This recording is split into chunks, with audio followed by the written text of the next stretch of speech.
What was I? Talking about students, commitment, right? It's a 1,000-hour program. That's not a lot of time. Like in the grand, that's not a long time to say that I need to train to be able to go out into an industry and compete. Because it's a competition industry. Everyone is competing for clients in their chair, right? And so, as an educator, my role, my responsibility is to put as much information into you in a 1,000-hour period so that you can effectively go out and do that, right? Like you'll be able to get behind a chair and you'll be what the state considers minimally competent to perform services here in the state of Texas in a safe and sanitary manner. That's the objective. That's the goal when you leave barber college, right? And so I have to prepare you in two aspects. I have to prepare you for state licensing exams, because make no mistake about it, I don't care how cold you can draw an edge up with fibers, because that's what today is. Everything is enhancement, and that's, hey, there's a market for it. If you can tap into that market and do well for yourself, more power to you, right? But the basic building blocks is what's going to sustain you in this industry. The basics of being able to deliver services to the client's natural hair. Because when I think about these fibers and these man buns, I think about the weave boom. And any stylist that lived through the weave boom will tell you that they advise you to learn how to work on the client's actual hair. Because that, like everything else in our industry, is cyclical. I can guarantee you that this fiber man bun boom will die out. And you're gonna have to know how to still deliver quality services to the client on their own hair, right, and scalp, and get the results that those clients are satisfied with, right? But overall, in order to do that, you have to be committed, because you, like I said, you only have 1,000 hours in this program, and then you're on your own, you're out there, right? So that's why every minute, every day that you come into this arena, my advice to a student is this. Every day that you come to school, you need to leave with some information that you didn't come with. You need to know something else that you did not know about this industry, whether it's in the form of resource that gets you ready for your written exam, or whether it's in the form of a skill behind your chair. You learn a new technique on removing weight lines or something. You normally do it through elevation. You learn how to use your thinning shears on the exercise today. You got a greater understanding of what elevation achieves in a haircut, because make no mistake about it, what we do is science as well as art, right? Even though you sit up and you look at different barbers do different cuts, right? Let's take the lady's haircut, for example. I don't care what cut you see on a lady's head. It is the long haircuts, and whether it's a man or a lady, whatever the result is, that's a variation of 4 basic haircuts: a blunt, a graduated, a uniform layered, and a long layer. Those 4 basic haircuts encompasses all of the elevations that you can achieve through cutting, right? And you can get results in between those elevations as well. That's the science aspect. Once you understand how that elevation affects that outcome, you're now able to create the look you want through using that science, right? So your textbook is just as important as what you're able to visually see and draw out and execute with your hands. Understanding the science only makes it that much easier. All right, so that's my advice as a student. And I said it, I'll say it again.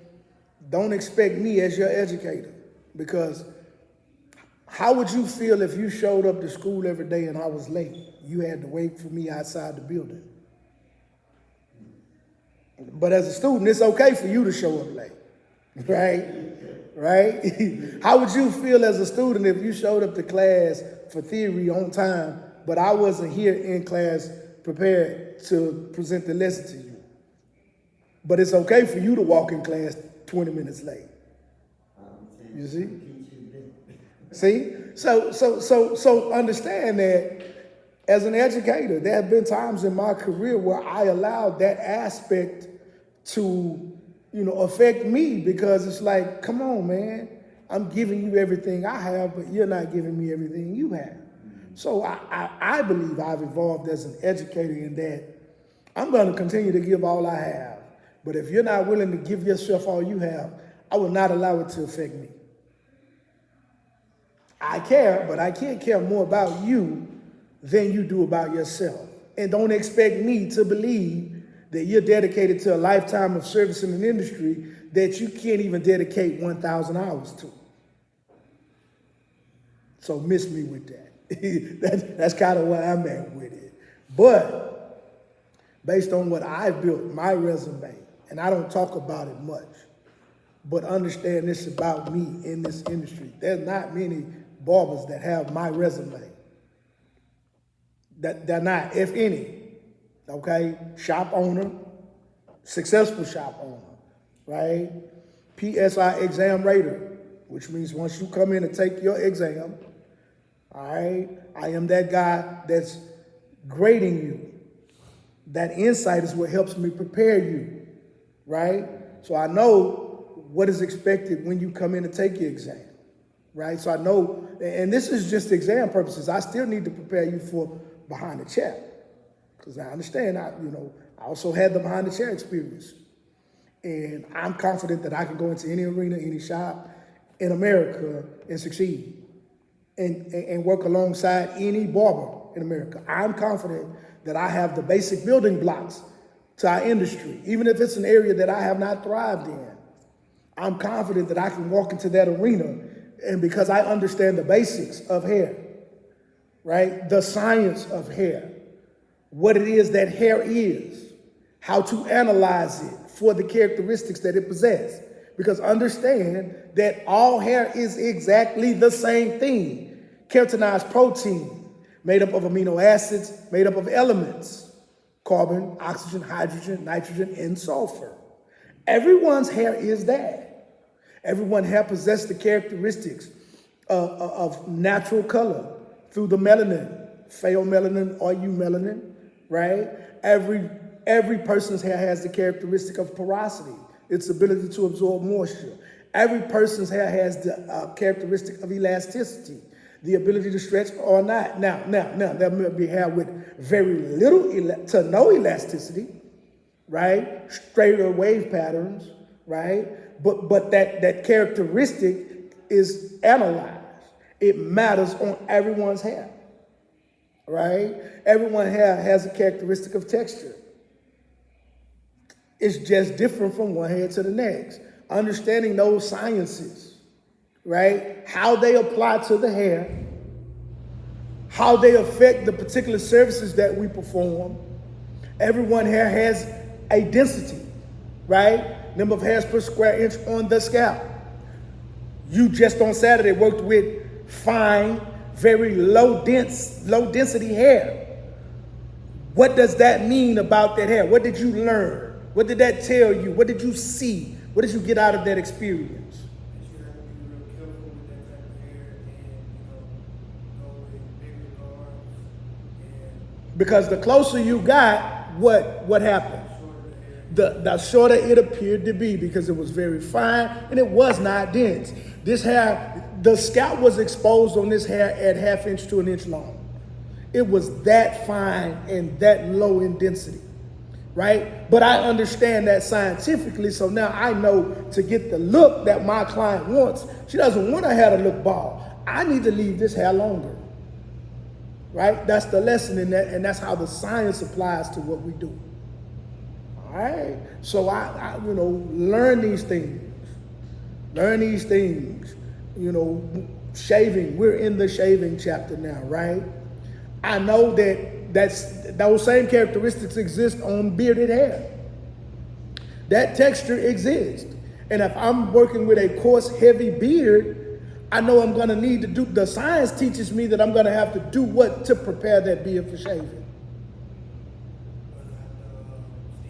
I'm gonna have to apply more steam to soften that beard and get it perfect for shaving. Because shaving is done in 3 phases: preparing the face properly, executing the shave, right, and finishing the shave. All right, we'll get more into that right now. But I kind of wanted to just share, that I like to give the advice that I believe is going to really help you, excel. This is too easy. The formula is too easy. It's the work part that people can't handle. It's the commitment part that people can't handle. Right? So I want to encourage you and tell you, I want to lead by example to you. Oh, I didn't finish giving y'all my resume. In the state of Texas, I am considered a subject matter expert on barbering. Right? The state of Texas, Texas Department of Licensing and Regulation, who issues you your license, they contract the PSI agency to give those exams. I told you I was a rater for PSI, so that when you come in and take that exam, I was the one administering grading, right? Proctor reading, raters grading. That subject matter expert title also comes with an appointment to what's called the Exam Review Committee here in the state of Texas. And so there's a committee that was developed by the Texas Department of Licensing and Regulation by TDLR, where they name subject matter experts and put us on a committee, right, to work hand in hand with the state when it comes to our exams here in the state of Texas, our licensing exams, right? And so I have to be careful because it's an anonymous position. Like, we can't talk about exactly what it is we do for the state, right? But just know that it was that role, it was the insight that I gained in that role that made me more effective as an instructor, because I started doing that when I worked at my previous barber college, Jay's Barber College, where I obtained my own license, right? So when I operated that particular campus is when I started working with PSI and TDLR, and I saw the value of getting that insight so that I could be more effective at training and preparing students for licensing exams. Because make no mistake about it, I don't care if you can turn flips, do cartwheels while you cut, all these battles you see and all this everything, all this glamour they putting on finishing a cut and the livest cut and $100 cut and $300 cut. I don't give a damn. If you cannot pass your state exam, written exam, and then digest this, in the over 10 years that I've worked with the Exam Review Committee in the state of Texas, I've never seen a passer rate for first-time candidates written exam that exceeded 52%, which means almost half the candidates that take this test for the first time, they fail it, right? I'm not having that on my watch. I'm not having that on my watch. They go to these schools, they pay all this money, right, for this licensing, for this preparation. They get warehoused in these schools working because they got floods of clients coming through, and they get lost in the glamour of, oh, I'm the coldest, but they never go to the classroom because they so cold. And you have an education system that has so many students that they're not paying attention to that. You still owe them tuition whether you go to class or not. And I can tell you, most school owners, I'm not gonna say all, but I can say with confidence that most school owners don't give a damn if you pass your test or not, long as your tuition check clear. Believe that. I've been at this long enough to know that. And so my passion, what I bring to this arena, the way that I teach, that comes from my own belief in an industry that made my life what it is today, right? But from day one of Barber College, July 1997, I was all in. I was committed, and every day thereafter of my career, I've worked just as hard, because it never gets easier, right? growth, as you grow and expand, it only gets more difficult. But that's why you have to put the work in that's necessary to be able to continue to grow and evolve and create what it is you want for you. Because you're in control of doing that in this industry. All right? So remember, don't hesitate, man. Any questions you have, know that the only dumb question is the one that you don't ask. I'm going to prepare you for exams. I'm going to prepare you to get behind that chair and succeed, right? But you got to do your part. I'm going to share the information, all right? All right, let's get some work in.